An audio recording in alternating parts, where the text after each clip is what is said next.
अस्सलाम वालेकुम, कैसे हैं आप सब। तो आज हम स्टार्ट करने जा रहे हैं एक्सरसाइज 2B का क्वेश्चन नंबर 2। तो मेरे पास ये बुक 3 है जिसको हम D3 भी बोलते हैं और उसका ये अपडेटेड 7th एडिशन यानी न्यू एडिशन मेरे पास मौजूद है। तो इस न्यू एडिशन का ये चैप्टर नंबर 2 चल रहा है। मैंने इस चैप्टर के नेम से एक सेपरेट प्लेलिस्ट बना दी है, उसका लिंक भी नीचे डिस्क्रिप्शन में दे दिया है ताकि आपको इस चैप्टर से रिलेटेड तमाम सोल्यूशंस एक ही जगह पर आसानी से मिल सकें। इसके अलावा आपको डिस्क्रिप्शन में मेरे सोशल मीडिया के जो अकाउंट्स हैं उनके लिंक भी मिल जाएंगे। आप इन्हीं लिंक्स के थ्रू अपने क्वेश्चंस को, अपने सजेशंस को मुझ तक भी पहुंचा सकते हैं। तो आइए स्टार्ट कर लेते हैं क्वेश्चन नंबर 2 को। मैंने क्वेश्चन नंबर 2 की जो पिक्चर है वो नीचे स्क्रीन पर अटैच कर ली है। वहीं से हम इस क्वेश्चन नंबर 2 को रीड करेंगे, समझेंगे और इसके तमाम पार्ट्स को सॉल्व करेंगे। तो अब आपको सामने स्क्रीन पर क्वेश्चन नंबर 2 की स्टेटमेंट लिखी हुई नजर आ रही है। मैं इसको रीड कर लेता हूं। यहां पे लिखा हुआ है for each of the following find the hire purchase price of the goods. तो सबसे पहले पार्ट में कहा जा रहा है कि आपने हायर परचेज प्राइस निकाल कर दिखानी है चीज़ों की। किन चीज़ों की? उन चीज़ों की जो नीचे ए, बी और सी पार्ट में मेंशन्ड है। ए पार्ट में आपको वीसीडी प्लेयर मेंशन्ड है, बी में प्रिंटर और सी में सोफा मेंशन्ड है। तो आप इन तीनों चीज़ों की सेपरेटली हायर परचेज प्राइस जो बनती है वो निकाल कर दिखाएंगे। अब हायर परचेज क्या होता है मैं आपको ये क्वेश्चन नंबर 1 में डिटेल में समझा चुका हूँ। किसी भी चीज़ को इंस्टॉलमेंट्स पर खरीदना ही हायर परचेज कहलाता है। और मैंने आपको पूरा मेथड बताया था कि अगर आप कोई चीज़ खरीदना चाहते हैं और आपके पास एग्जैक्ट कैश प्राइस मौजूद नहीं है, एग्जैक्ट वो अमाउंट मौजूद नहीं है जितने की वो चीज़ बिक रही है बाहर मार्केट में, तो आप उसको हायर परचेज पे ले सकते हैं। आप उस शॉप के पास जाएंगे जो हायर परचेज की फैसिलिटी प्रोवाइड कर रहा होगा। कुछ पैसे वो पर्सन जो आपको हायर परचेज के ऊपर चीज़ें बेच रहा होता है, कुछ पैसे वो डिपॉजिट के तौर पर आपसे मांगेगा, यानी कुछ पैसे आपको स्टार्ट में जमा कराने पड़ेंगे उस चीज़ को हासिल करने के लिए, जिसको डिपॉजिट कहा जाता है। और जो पैसे बच जाएंगे उसकी प्राइस में से वो आप इंस्टॉलमेंट्स में क्लियर करेंगे, जिनको मंथली इंस्टॉलमेंट्स कहा जाता है। तो चीज़ आपको पहले मिल जाएगी डिपॉजिट देने के बाद, बाकी आप उसकी जो अमाउंट है, जो उसके पैसे हैं, वो मंथली इंस्टॉलमेंट्स में चुकाते रहेंगे, पूरा करते रहेंगे। इसी प्रोसेस को हम बोलते हैं किसी चीज़ को हायर परचेज पे खरीदना। तो नीचे जो ए, बी और सी में आइटम्स लिखे हुए हैं, एक में वीसीडी प्लेयर, एक में प्रिंटर और एक में सोफा, तो हमसे पार्ट नंबर 1 में यही पूछा जा रहा है कि अगर हम इनको हायर परचेज पे खरीदना चाहते हैं तो ये हमें कितने की पड़ेंगी, कितने पैसे में देने पड़ेंगे हायर परचेज प्राइस के तौर पे अगर हम इन चीज़ों को हासिल करना चाहते हैं, वो आपने फाइंड आउट करके दिखानी है। तो सेकंड पार्ट में लिखा हुआ है express the amount saved by paying cash as a percentage of the cash price. वो कह रहे हैं आपने उस अमाउंट को भी एक्सप्रेस करके दिखाना है, किस अमाउंट को, जो कि सेव की गई है, बचाई गई है, किस तरीके से? बाय पेइंग कैश, कैश दे देने से। कैश देने का क्या मतलब है कि अगर आपके पास पूरे पैसे मौजूद हैं जिस चीज़ को आप खरीदना चाहते हैं, तो आप उसको कैश में देकर चीज़ खरीद लें, ना कि हायर परचेज पे चीज़ लें। क्यों? क्योंकि मैंने आपको पिछले क्वेश्चन में बताया था हायर परचेज में चीज़ों को खरीदने का एक फ़ायदा तो ये होता है कि आपको पैसे आहिस्ता आहिस्ता मंथली इंस्टॉलमेंट्स के जरिए चुकाने पड़ते हैं, उतारने पड़ते हैं। लेकिन उसमें एक चीज़ ज़रूर ऐड कर लिया करें कि जब भी आप कोई चीज़ हायर परचेज पे खरीद रहे होते हैं, आपको वो कैश प्राइस से थोड़ी ऊपर प्राइस पे मिल रही होती है, यानी जितने की वो चीज़ थी आपको थोड़े से पैसे ज़्यादा देने पड़े होते हैं, सिर्फ इस वजह से क्योंकि आपने वो चीज़ हायर परचेज पे खरीदी होती है। आप उसकी जो पेमेंट है वो मंथली इंस्टॉलमेंट्स में या इंस्टॉलमेंट्स में कह लें कवर कर रहे होते हैं। तो इसलिए अगर आपके पास कैश हो और आप कैश पे वो चीज़ ले लेते हैं तो जाहिर बात है आपके कुछ पैसे बच जाते हैं बनिस्बत उस लिहाज से कि अगर आप वो चीज़ हायर परचेज पे खरीदना चाहें। तो यहाँ पे ये उसी अमाउंट की बात कर रहे हैं कि वो पैसे जो बच सकते हैं आपके कैश पे करके वो चीज़ ले लेने के, उसको लिख के दिखाएं as a percentage of cash price. Cash price के लिहाज से उसको in terms of percentage represent करके दिखाएं। अब कैश प्राइस वही प्राइस को बोलते हैं जिस पे कोई चीज़ एक तरह की आप कह लें बिक रही होती है, या आप अगर किसी चीज़ को लेना चाहते हैं तो इतने पैसे देकर वो चीज़ डायरेक्ट हासिल कर सकते हैं, उसी को हम उसकी कैश प्राइस बोलते हैं। तो ये दोनों पार्ट्स की वैल्यूज आपने निकाल कर दिखानी है नीचे लिखे हुए तमाम पार्ट्स के लिए, यानी ए के लिए अलग, बी के लिए अलग और सी के लिए अलग। अब इस टेबल को समझ लेते हैं और फिर पार्ट नंबर ए को स्टार्ट करते हैं। तो टेबल में आप देखें आपके पास यहाँ पर 5 कॉलम्स बने हुए हैं। एक कॉलम में आइटम लिखा हुआ, आइटम का मतलब किस चीज़ की हायर परचेज हम निकालने जाएंगे, जैसे ए में वीसीडी प्लेयर की निकालनी है, बी में प्रिंटर की और सी में सोफा की। कैश प्राइस वही प्राइस होती है जिस पे ये चीज़ अवेलेबल होती है। अगर आपके पास इतना कैश अवेलेबल है, डायरेक्ट ये कैश पे करें और ये चीज़ ले लें, तो इसको हम बोलते हैं कैश प्राइस। तो वो सबकी मेंशन्ड है। डिपॉजिट में आपको बता चुका हूँ हायर परचेज के प्रोसेस में जब भी आप कोई चीज़ हायर परचेज पे खरीदते हैं तो कुछ अमाउंट आपको स्टार्ट में ही पे करनी पड़ती है। तो वो वाली अमाउंट जो छोटी सी अमाउंट होती है, थोड़ी सी होती है, जो स्टार्ट में पे करते हैं, उसी को हम डिपॉजिट कहते हैं और कुछ केसेस में उसको डाउन पेमेंट भी बोलते हैं। तो वो भी यहाँ पे मेंशन्ड है। मंथली इंस्टॉलमेंट्स वो इंस्टॉलमेंट्स होती हैं, यानी डिपॉजिट के बाद जो पैसे बच जाते हैं उन पैसों को आपने महीने की इंस्टॉलमेंट्स में, जिसको मंथली इंस्टॉलमेंट्स बोलते हैं, उसमें उतारना होता है, यानी हर मंथ के बाद कुछ पैसे देने होते हैं। तो यहाँ पे ये मंथली इंस्टॉलमेंट का कॉलम वही बताएगा आपको। और इस तरह की कितनी इंस्टॉलमेंट्स आपको देनी पड़ेंगी कि ये चीज़ मुकम्मल तौर पे आपके हो जाए और अब आपको कोई और पैसे देना ना पड़े, उसको बोलते हैं नंबर ऑफ इंस्टॉलमेंट्स। यानी जिस तरह आप देख सकते हैं वीसीडी प्लेयर वाले सेक्शन के अंदर नंबर ऑफ इंस्टॉलमेंट्स के नीचे 24 लिखा हुआ है, यानी आपको 24 नंबर ऑफ इंस्टॉलमेंट्स है, यानी 24 इंस्टॉलमेंट्स देनी पड़ेगी, तब जाकर आप वीसीडी प्लेयर को कह सकते हैं अब ये मुकम्मल तौर पे आपका हो गया और अब आपको कोई 1 रुपया भी ज़्यादा नहीं देना। तो चीज़ें तो आपको डिपॉजिट करने के बाद ही मिल जाते हैं, लेकिन पैसे उतारते वक्त टाइम लगता है, और जब वो पैसे मुकम्मल तौर पे उतार लेते हैं तब वो चीज़ भी मुकम्मल तौर पे आप कह सकते हैं अब ये मेरी हो चुकी है, अब मुझे इस पर कोई और पैसे देने की ज़रूरत नहीं है। तो ये एक जो है हमें टेबल बता रहा है। तो अब स्टार्ट करते हैं इसके ए पार्ट से। मैं इसके पैरेलली करूँगा चीज़ों को सॉल्व। तो यहाँ पर मैं लिख रहा हूँ इसका ए पार्ट। तो देखें ए पार्ट के लिए आपको दोनों चीज़ें फाइंड आउट करके दिखानी है। क्या क्या? सबसे पहले आपने फाइंड आउट करनी है hire purchase price of goods. अब आपने समझनी है कि हायर परचेज प्राइस को निकाला कैसे जाता है। तो देखिए हायर परचेज प्राइस मिल के बन किससे रही होती है, उसी से पता चलेगा कि हायर परचेज प्राइस निकाला कैसे जाता है। तो जब भी आप किसी चीज़ को खरीदते हैं तो आपको सबसे पहले तो डिपॉजिट देना पड़ता है, यानी आपको डिपॉजिट अमाउंट पता होनी चाहिए कि आपको किसी भी चीज़ को खरीदते वक्त हायर परचेज पे डिपॉजिट कितना करना पड़ा है, जमा कितना कराना पड़ा है पैसा स्टार्ट में।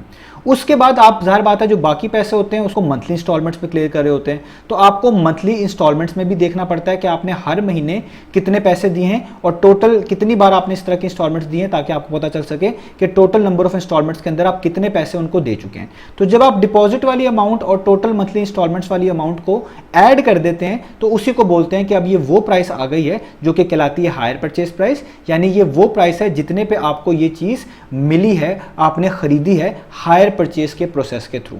तो इसलिए हम सबसे पहले क्या करेंगे, हमें दो चीज़ें पता होनी चाहिए, एक तो डिपॉजिट अमाउंट और एक मंथली इंस्टॉलमेंट्स के अंदर आपने कितने पैसे दिए हैं। तो डिपॉजिट अमाउंट तो यहाँ पर लिखी हुई नहीं है, उसका जस्ट परसेंटेज बताई हुई है। जिस तरह आप देखें ए पार्ट के अंदर डिपॉजिट कितना है 10%, मैं यहाँ पे भी मेंशन कर दूं ए पार्ट के अंदर जो डिपॉजिट मेंशन्ड है वो कितना है 10%। अब इसका क्या मतलब है, इसका मतलब है ए पार्ट में जो पर्सन वीसीडी प्लेयर खरीदना चाहता है उसको उसकी कैश प्राइस का 10% देना पड़ेगा। तो आपने डिपॉजिट जो होता है वो कैश प्राइस के लिहाज से निकालना है, हमेशा ये याद रखें।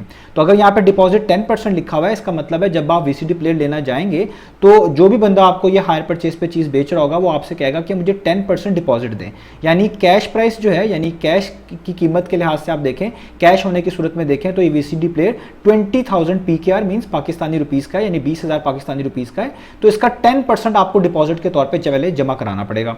तो इसलिए आप पहले डिपॉजिट अमाउंट निकाल लें कि वो कितनी बनती है वीसीडी प्लेयर के केस में। तो मैं भी यहाँ पे ये निकालूंगा, तो मैं यहाँ पे लिखूंगा डिपॉजिट अमाउंट, यानी पहले मुझे ये तो पता चले कि इस चीज़ को लेते वक्त जो अमाउंट मुझे स्टार्ट में जमा करानी पड़ी है वो कितनी है, वो है 10%। किसका? कैश प्राइस का। तो आपने 10% निकालना है 20,000 का, किसी भी नंबर का कुछ भी परसेंट निकालना हो, उन दोनों नंबर्स को मल्टीप्लाई करते हैं और 100 पे डिवाइड कर देते हैं। तो हम भी यहाँ पे यही करेंगे, 10% आपने निकालना है 20,000 का, तो आप 20,000 को लिखेंगे और उसको 10 से मल्टीप्लाई करेंगे और 100 पे क्या कर देंगे, डिवाइड कर देंगे। तो आप इसमें देखें ये वाले दोनों जीरोस आप इन दोनों जीरो से कैंसिल कर दें तो ऊपर जस्ट बचता है 200, क्योंकि दो जीरोस कट चुके हैं, आगे मल्टीप्लाई बाय 10 और नीचे 1 लिखने की जरूरत नहीं है। तो 200 मल्टीप्लाई बाय 10 करें तो कितना हो जाता है 2000। इसका मतलब आपको जो पैसे स्टार्ट में जमा कराने पड़े हैं वो कितने हैं, वो हैं 2000 पाकिस्तानी रुपीस। यानी ए पार्ट में जब आप वीसीडी प्लेयर को हायर परचेज पे खरीद रहे होंगे तो आपको 2000 तो डिपॉजिट के तौर पे जमा करा देने। अब ये तो हो गया डिपॉजिट अमाउंट। अब हमने निकालनी है मंथली इंस्टॉलमेंट्स वाली अमाउंट। तो यहाँ पे लिखेंगे amount paid through monthly installments, यानी वो अमाउंट जो आपने महीने की इंस्टॉलमेंट्स के लिहाज से उनको पे कर दी हुई है वो भी आपको निकालनी पड़ेगी। इन दोनों को ऐड करके ही आपके पास टोटल हायर परचेज की प्राइस आएगी। अब देखें यहाँ पे लिखा हुआ है मंथली इंस्टॉलमेंट 900 पाकिस्तानी रुपीस, यानी हर महीने के बाद आपको 900 रुपये 900 पाकिस्तानी रुपीस देने हैं। और ऐसा कितनी दफ़ा करना है, ऐसा करना है 24 दफ़ा, क्योंकि आगे लिखा हुआ है नंबर ऑफ इंस्टॉलमेंट 24। इसका मतलब है इस तरह की हर महीने के बाद 900 पाकिस्तानी रुपीस देने वाली आपने 24 इंस्टॉलमेंट्स क्लियर करनी है। तो अगर एक इंस्टॉलमेंट का मतलब है कि एक महीने की इंस्टॉलमेंट, जिसको आप यूं भी कह सकते हैं, यूं भी समझ सकते हैं कि अगर एक महीने के बाद आपको 900 देना पड़ता है और इस तरह की 24 इंस्टॉलमेंट्स क्लियर करनी है, इस तरह आपने 24 मरतबा 24 टाइम्स करना पड़ेगा आपको हर महीने के बाद, तो टोटल पैसे कितने उनको देने पड़ेंगे। तो अगर आपको एक इंस्टॉलमेंट में 900 रुपीस देने पड़ते हैं मंथ के बाद, तो इस तरह के 24 में निकालने का तरीका बहुत आसान आसान होगा कि आप एक मंथली इंस्टॉलमेंट को नंबर ऑफ इंस्टॉलमेंट से मल्टीप्लाई कर दें। तो अगर एक इंस्टॉलमेंट का मतलब है एक महीने की इंस्टॉलमेंट जो कि एक महीने के बाद पे करनी पड़ती है, तो इस तरह के 24 में कितनी पे करनी पड़ेगी, एक महीने के बाद 900 देनी पड़ती है, और इस तरह 24 टाइम्स करना है, तो 900 को 24 से मल्टीप्लाई कर दें तो आपको टोटल अमाउंट पता चल जाएगी, जो कि आपको मंथली इंस्टॉलमेंट्स के अंदर 24 टाइम्स वाली मंथली इंस्टॉलमेंट्स के अंदर, यानी 24 इंस्टॉलमेंट टोटल बनती है, इनके अंदर आपको पे करनी पड़ेगी। तो इसका मतलब है एक मंथली इंस्टॉलमेंट का मतलब है 900 पाकिस्तानी रुपीस, और इस तरह की 24 हैं तो इसको 24 से क्या कर दें, मल्टीप्लाई। तो ये जो टोटल अमाउंट आएगी इसको हम बोलेंगे इन टर्म्स ऑफ पाकिस्तानी रुपीस आएगी, वो आपकी वो अमाउंट होगी जो आपने मंथली इंस्टॉलमेंट्स के थ्रू उनको पे की होगी। तो 900 को आप 24 से मल्टीप्लाई करें तो आपके पास ये आ जाता है 21,600 पाकिस्तानी रुपीस, 21,600 पाकिस्तानी रुपीस। इसका मतलब कि आपने 24 इंस्टॉलमेंट्स के अंदर जो है 21,600 रुपीस अदा करने हैं इस चीज़ को मुकम्मल तौर पे बनाने के लिए। तो अब दोनों चीज़ें आ गई, हमने जो अमाउंट स्टार्ट में डिपॉजिट करी थी वो भी आ गई, वो 2000 है, और जो महीनों में इंस्टॉलमेंट्स के लिहाज से पे करनी है वो भी आ गई। तो अब आप हायर परचेज प्राइस आराम से निकाल सकते हैं, इन दोनों को हम ऐड कर देंगे तो हमारी हायर परचेज प्राइस आ जाएगी। तो हम लिखेंगे यहाँ पे हायर परचेज प्राइस, तो वो क्या होगी कि वो प्राइस जो आपने डिपॉजिट में दी थी उसको लिखें, वो कितनी है, वो पाकिस्तानी रुपीस के अंदर है 2000 जो स्टार्ट में जमा करा दी, और बाकी अमाउंट आपने इंस्टॉलमेंट्स में दी है वो कितनी है, वो है 21,600, उसको इसमें ऐड कर दें। तो यहाँ पे आप ऐड कर दें 21,600 रुपीस। अब जस्ट आपने 21,600 में ये 2000 को ऐड कर दें तो आपके पास आ जाता है पाकिस्तानी रुपीस के अंदर 23,600 पाकिस्तानी रुपीस। यानी अगर आप ये वीसीडी प्लेयर लेना चाहते हैं हायर परचेज के थ्रू, इंस्टॉलमेंट्स के थ्रू, तो आपको ये वीसीडी प्लेयर 23,600 रुपये का मिलेगा, 23,600 पाकिस्तानी रुपीस का मिलेगा। यही इसकी हायर परचेज प्राइस है। तो देखिए हमने इसका फर्स्ट पार्ट कर लिया, तो अब करना है इसका सेकंड पार्ट। अब सेकंड पार्ट में लिखा हुआ है express the amount saved by paying cash as the percentage of cash price. वो कह रहे हैं आप उस अमाउंट को जो कि बचाई जा सकती थी या बचाई गई है कैश देने की सूरत में, इस चीज़ को कैश पर खरीदने की सूरत में, उसको लिख के दिखाएं as a percentage of cash price. अब सबसे पहले आपको ये निकालना पड़ेगा कि हमने अमाउंट बचाई कितनी है, अमाउंट सेव कितनी की है कैश के थ्रू। तो हम यहाँ पे ये निकालेंगे सबसे पहले, तो इसलिए मैं यहाँ पे हेडिंग डालूँ तो हम यहाँ पे लिखेंगे amount saved by paying cash, यानी अगर हमने कैश पे चीज़ ले ली होती तो कितने पैसे बच सकते थे।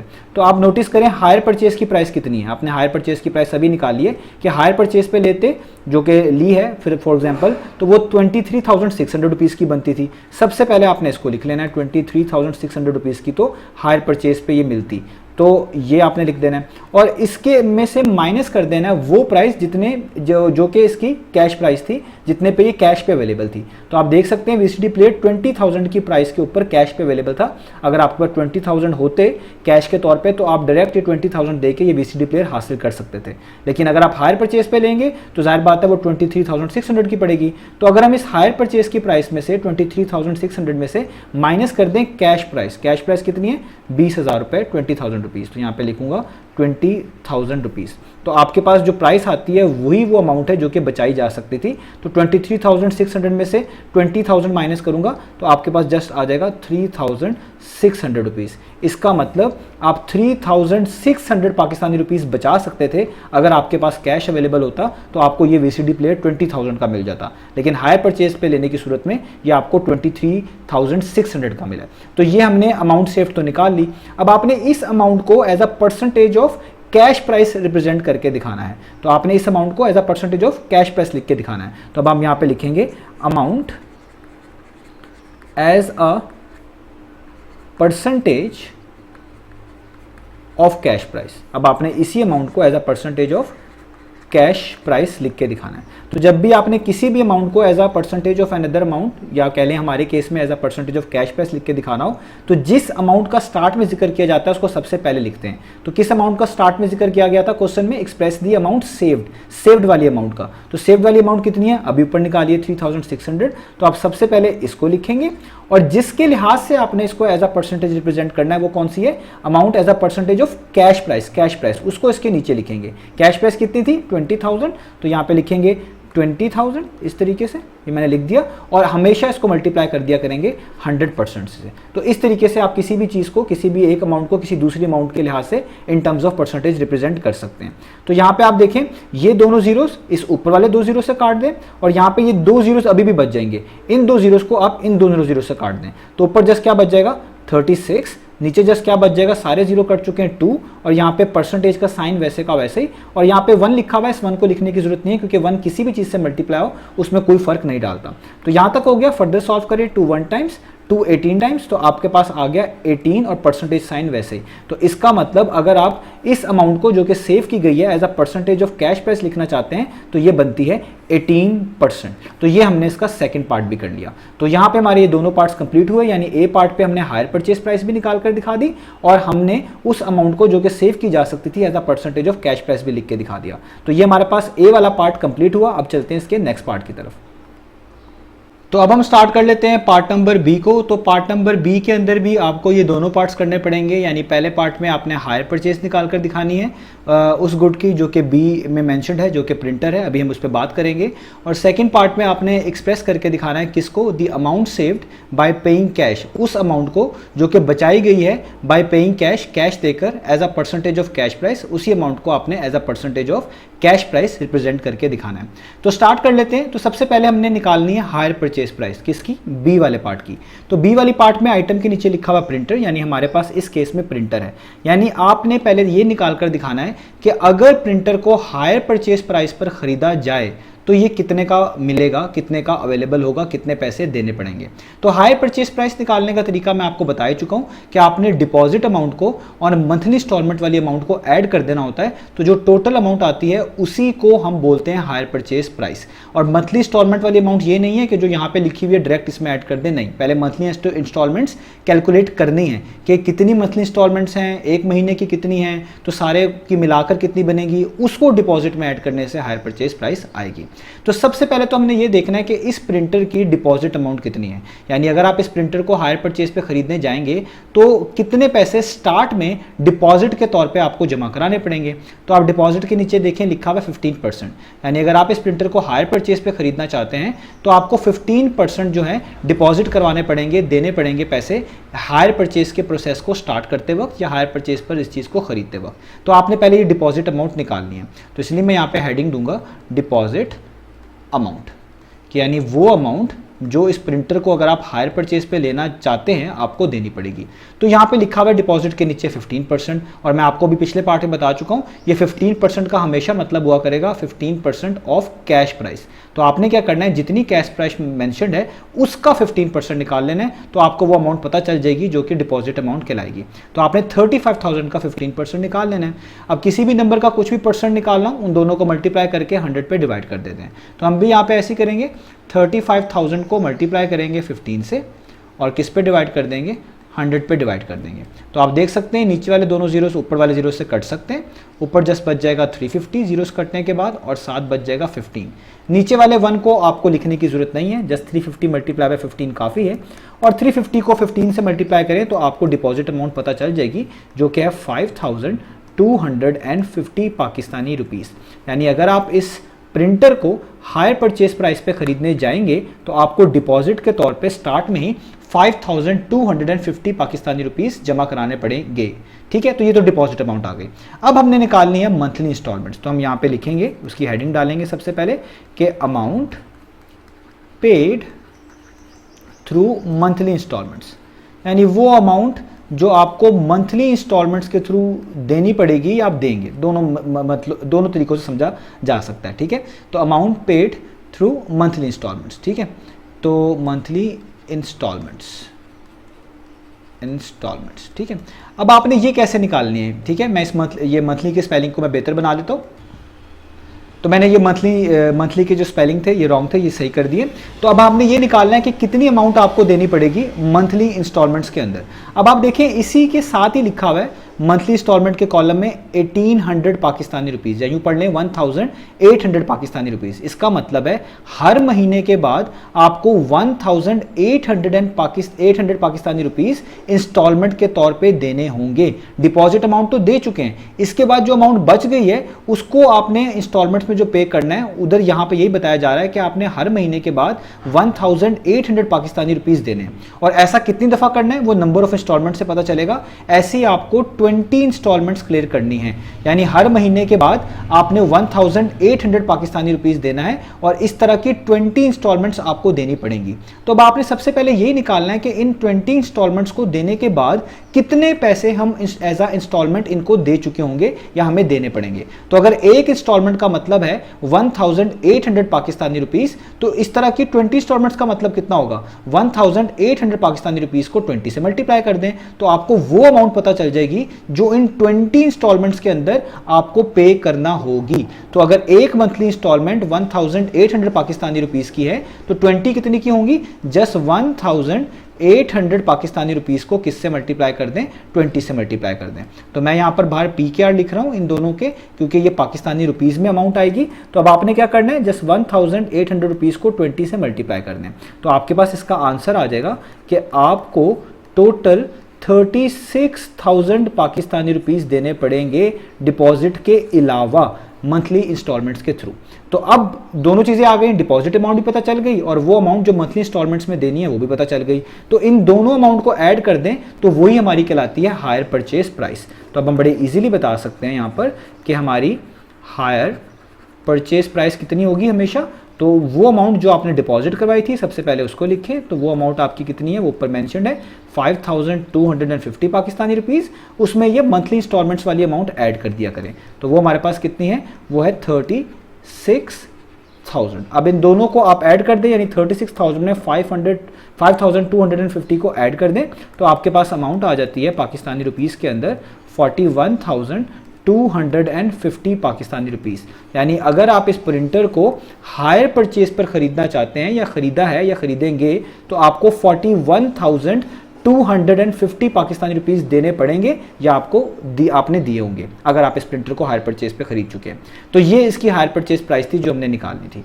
अब सेकंड पार्ट कर लेते हैं। तो सेकंड पार्ट पे लिखा हुआ है express the amount saved by paying cash. वो कह रहे हैं उस अमाउंट को एक्सप्रेस करके दिखाएं जो बचाई गई है कैश देने की सूरत में। कैश देने का मतलब आप देख सकते हैं प्रिंटर के आगे कैश प्राइस में लिखा हुआ है 35,000, यानी अगर आपके पास कैश अवेलेबल होता 35,000 का तो आप 35,000 में ये प्रिंटर खरीद सकते थे बगैर किसी डिपॉजिट इंस्टॉलमेंट्स वगैरह के।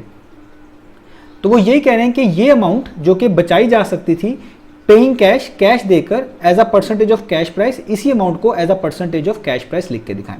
तो जब भी किसी एक अमाउंट को किसी दूसरी अमाउंट के लिहाज से इन टर्म्स ऑफ परसेंटेज रिप्रेजेंट करना हो, एक्सप्रेस करना हो, पहले आपको वो अमाउंट चाहिए होती है, वो अमाउंट निकालनी पड़ती है। तो आपने भी ये अमाउंट निकालनी है। तो यहाँ पे जो वो अमाउंट बचाई जा सकती है या आप कह लें बचाई गई है वो निकालनी है। तो हम यहाँ पे लिखेंगे amount saved by paying cash, यानी वो अमाउंट जो कि बचाई गई है कैश देकर। कैश देकर भी कह सकते हैं या भाई आप यूँ भी कह सकते हैं bye paying cash price, cash price देकर भी। तो वो अमाउंट किस तरह निकलती है, तो देखिए ये चीज़ हायर परचेज पे कितनी की है, ये है 41,250 पाकिस्तानी रुपीज़ की, और कैश प्राइस कितनी थी, वो थी 35,000 की। तो जब भी आपने ये अमाउंट निकालनी हो, वो वाली अमाउंट जो बचाई जा सकती थी या बचाई गई है, तो जितने की चीज़ हायर परचेज की थी उसमें से माइनस कर दें उसकी कैश प्राइस, तो वो अमाउंट निकल आती है जो बचाई जा सकती थी अगर आप इस चीज़ को कैश प्राइस पे खरीद लेते, या यूँ भी कह सकते हैं जो बचाई गई है अगर आपने इस चीज़ को कैश प्राइस पे खरीदा है। तो हायर परचेज पे ये चीज़ कितने की थी, 41,250 पाकिस्तानी रुपीज़ की। तो आप इस अमाउंट में से यानी 41,250 पाकिस्तानी रुपीज़ में से माइनस कर दें इसकी कैश प्राइस, और कैश प्राइस में बता चुका हूँ कितनी है 35,000, ऊपर टेबल में मेंशन है। तो अब आपने जस्ट इस प्राइस में से जब माइनस करेंगे 35,000 तो आपके पास इसकी आ जाएगी प्राइस 6,250 पाकिस्तानी रुपीज़, यानी आपने 6,250 रुपये बचाए हैं कैश पे इस चीज़ को खरीद के। अगर आप इसको हायर परचेज पे खरीदते तो ये 41,250 पाकिस्तानी रुपीज़ की पड़ती, और अगर आप इसको कैश दे के खरीदते तो आपको ये 35,000 रुपीज़ की पड़ती। तो इन दोनों प्राइस में जो गैप है वो 6,250 पाकिस्तानी रुपीज़ का है, जिसका यही मतलब है कि अगर आप इस चीज़ को हायर परचेज पे ना खरीदें, कैश पे खरीद लें तो आप 6,250 पाकिस्तानी रुपीस की अमाउंट सेव कर सकते हैं। तो देखिए अमाउंट तो आ गई, अब जस्ट आपने इसको लिख के दिखाना है इन terms of percentage of cash price. तो अब हम यहाँ पे लिखेंगे अमाउंट, ये वो वाली अमाउंट है जो ऊपर अभी निकाली है, अमाउंट एज अ परसेंटेज। मैं परसेंटेज को शॉर्ट करके सिंबल में लिख रहा हूँ, आप पूरा भी लिख सकते हैं, amount as a percentage of cash price, amount as a percentage of cash price. तो जब भी किसी एक अमाउंट को किसी दूसरी अमाउंट के टर्म्स में एज अ परसेंटेज आपने एक्सप्रेस करना हो तो जिस अमाउंट का स्टार्ट में जिक्र किया होता है सबसे पहले उसको लिखना होता है। तो आप क्वेश्चन के अंदर भी देख सकते थे, आपको जो अमाउंट जिसका स्टार्ट में जिक्र किया गया है वो है अमाउंट सेव्ड, तो वो है ये वाली। तो सबसे पहले आपने इसको लिखना होता है, तो इसको लिखेंगे 6,250 पाकिस्तानी रुपीस। अब जिसके लिहाज से इसको परसेंटेज में रिप्रेजेंट कर रहे हैं, आप इसको रिप्रेजेंट करें इन टर्म्स ऑफ कैश प्राइस, तो उसके नीचे आपने हमेशा कैश प्राइस मेंशन करनी होती है। और इस चीज़ की यानी इस प्रिंटर की कैश प्राइस टेबल में थी 35,000, वो आपने इसके नीचे लिख देनी है। उसी से आप इसको डिवाइड करेंगे 35,000 और हमेशा मल्टीप्लाई कर देते हैं 100% से। अब इसको जस्ट सॉल्व कर लें, ये वाले दोनों जीरोस इन दो जीरो से कट जाएंगे, ये नीचे एक जीरो बचेगा, ये ऊपर वाले से कट जाएगा। तो यहाँ पे जस्ट ऊपर बचेगा 625 और नीचे बचेगा 35। और यहाँ पे जीरोस कट चुके हैं, 1 लिखा हुआ है, 1 किसी से भी मल्टीप्लाई हो कोई फर्क नहीं पड़ता, इसको लिखने की जरूरत नहीं है, जस्ट परसेंटेज का सिंबल आप वैसे का वैसे ही लिख लेंगे। अब यहाँ पे आपने जस्ट 625 को 35 पे डिवाइड कर देना है, तो ये डेसिमल के अंदर आपके पास आंसर आ जाएगा 17.85%। तो ठीक है, यही आपका आंसर है। डिवाइड करना आपको आता है, 625 को 35 पे डिवाइड करें तो आपके पास डेसिमल के बाद काफ़ी सारी वैल्यूज आएंगी, जस्ट 2 to 3 वैल्यूज आप ले सकते हैं, इससे ज़्यादा भी ले सकते हैं, या इतनी ले लें जितनी मैंने ली है, तो यही इसका आंसर आ जाएगा। यानी अगर आप इस सेव्ड अमाउंट को in terms of percentage of cash price लिखना चाहते हैं तो वो बना करेगी 17.85%। तो अब इसमें एक चीज़ और भी ऐड कर दूं कि अगर आप इसको राउंड ऑफ करके लिखना चाहते हैं वो भी लिख सकते हैं 3 सिग्निफिकेंट फिगर तक, जैसे ये पहला सिग्निफिकेंट फिगर, ये दूसरा और ये तीसरा। तो तीसरे के राइट पे क्या लिखा हुआ है 5। अगर आपने 3 सिग्निफिकेंट फिगर तक करना हो तो 3 के बाद जो नेक्स्ट नंबर या नेक्स्ट डिजिट आप कह लें आ रहा होता है राइट साइड पे, अगर वो 5 हो या 5 से बड़ा हो तो प्रीवियस वन में 1 ऐड कर देते हैं। तो आप इसको ऐसे भी लिख सकते हैं 17.8 में 1 ऐड कर दें 9 और आगे परसेंटेज का साइन वैसे ही। तो ये दोनों आंसर्स ही ठीक है, मैंने ये वाला भी लिख दिया क्योंकि आपकी बुक में ये वाला कोड किया गया है ताकि आप लोग कंफ्यूज ना हो। दोनों आंसर्स ठीक है, एक बस राउंड ऑफ हुआ हुआ है और एक राउंड ऑफ नहीं हुआ हुआ, ठीक है। तो ये इसका आंसर आ गया हमारे पास। तो अब हम इसका सी पार्ट कर लेते हैं। तो सी पार्ट में भी तमाम वही चीज़ें निकाल के दिखानी है जो मैंने अभी आपको ए और बी पार्ट में निकाल कर दिखाई। तो सबसे पहले इसका पार्ट नंबर 1 करते हैं। तो इस सी पार्ट में भी आपने इसकी हायर परचेज प्राइस निकाल कर दिखानी है। किस चीज़ की? इस सोफ़ा की। तो ये जो सोफ़ा है इसकी कैश प्राइस गिवन है वो है 1,60,000, डिपॉजिट 25%, मंथली इंस्टॉलमेंट है 5,200 पाकिस्तानी रुपीज़ और इस तरह की कितनी इंस्टॉलमेंट देनी पड़ेंगी 30, सारा कुछ मेंशन है। तो मैं आपको बता चुका हूँ जब भी किसी चीज़ की हायर परचेज प्राइस निकालनी हो तो उसकी सबसे पहले डिपॉजिट अमाउंट निकालते हैं, उसके बाद मंथली इंस्टॉलमेंट्स के थ्रू जितने पैसे आपने पे किए होते हैं वो निकालते हैं और इन दोनों को ऐड कर देते हैं तो आपके पास टोटल हायर परचेज प्राइस आ जाती है। तो हमें भी यहाँ पर सबसे पहले डिपॉजिट अमाउंट निकालनी पड़ेगी। तो इसलिए मैं यहाँ पर लिखूंगा डिपॉजिट अमाउंट। और डिपॉजिट अमाउंट किस तरह निकाली जाएगी, यानी ये वो अमाउंट है कि अगर आप ये सोफ़ा खरीदना चाहते हैं तो ये अमाउंट आपको स्टार्ट में ही पे करनी पड़ेगी, इसके बाद जो अमाउंट बचेगी वो मंथली इंस्टॉलमेंट्स पे आप पे करेंगे इस हायर परचेज के प्रोसेस के अंदर।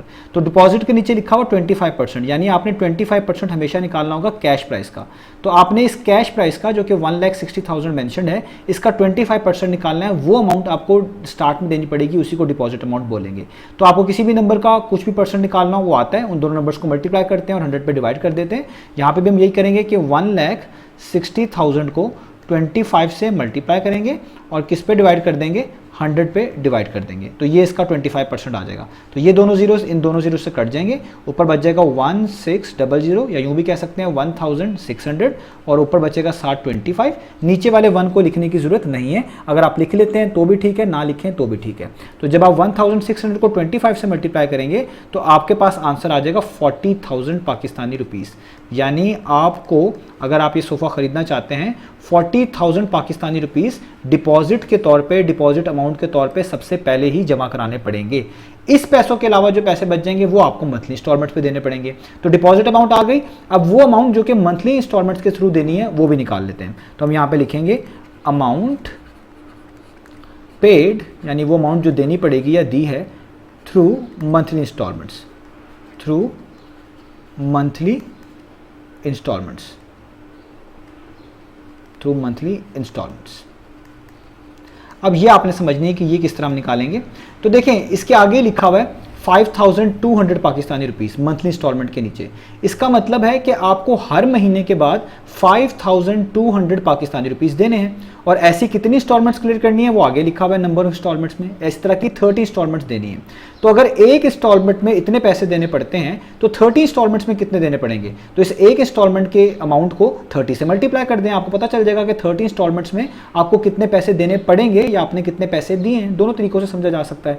तो एक इंस्टॉलमेंट में जो पैसे देने पड़ते हैं वो है 5200 पाकिस्तानी रुपीस, और इस तरह की 30 देनी है तो इसको मल्टीप्लाई कर दें 30 से, ताकि आपको टोटल अमाउंट पता चल जाए जो आपने मंथली इंस्टॉलमेंट्स की शक्ल में इनको पे किए हैं या इनको पे करने पड़ेंगे। तो अब आपने जस्ट क्या करना है, 5200 को 30 से मल्टीप्लाई कर देना है, तो आपके पास ये अराउंड आ जाएगा 1,56,000, और पीछे पाकिस्तानी रुपीस आप मेंशन कर दीजिएगा PKR।